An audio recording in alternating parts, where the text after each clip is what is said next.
আজকে চলে গেছিলাম আমরা শ্রীরাম মার্কেট শপিং করার জন্য। দেখো আমরা এখন শ্রীরাম মার্কেটে অলরেডি ঢুকে গেছি।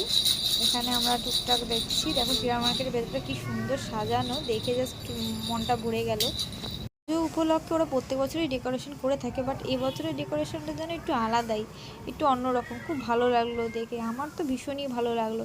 আর তোমরা যারা যারা যাবে আশা করি তোমাদের সকালেরই ভালো লাগবে। দেখো এখানে একটা জলে ঝর্ণার মতন করেছে, কি সুন্দর দেখতে লাগে। এবার ঘুরতে ঘুরতে আমরা শপিংয়ের দিকে চলে এলাম। এবার প্রথমেই বাবুর জুতোর দিকে গেলাম। দেখো বাবুর জুতো দেখছি, এই দোকানে অনেক রকমের জুতো আছে, বেশ ভালো লাগলো। জুতোগুলো আমরা ট্রাই করছিলাম যে কোনটা বাবুর পায়ে ফিটিংসটা ঠিকঠাক হয়, কোনটা ভালো লাগে। তো বাবু তো জুতো পরে বেশ মজা পেয়েছে। দেখো দু পায়ে দুটো জুতো পরে বসে আছে। এবার আমরা নিজেরা অল্প কিছু ফটো তুলে নিলাম। ফটো তোলা হয়ে গেল। এবার আমরা মোটামুটি আমার হাজব্যান্ডের জন্য কিছু কেনাকাটার জন্য গেলাম। ও কিছু পছন্দ হলো, জিন্স প্যান্ট শার্ট, কিছু কিছু জিনিস ভালো লাগলো। এখান থেকে সেগুলো শপিংটা করেছি পুরোটাই বলতে গেলে। আর অ্যাট লাস্ট আমরা এই ছবি তুলে নিলাম দুর্গা মায়ের সাথে। টাটা।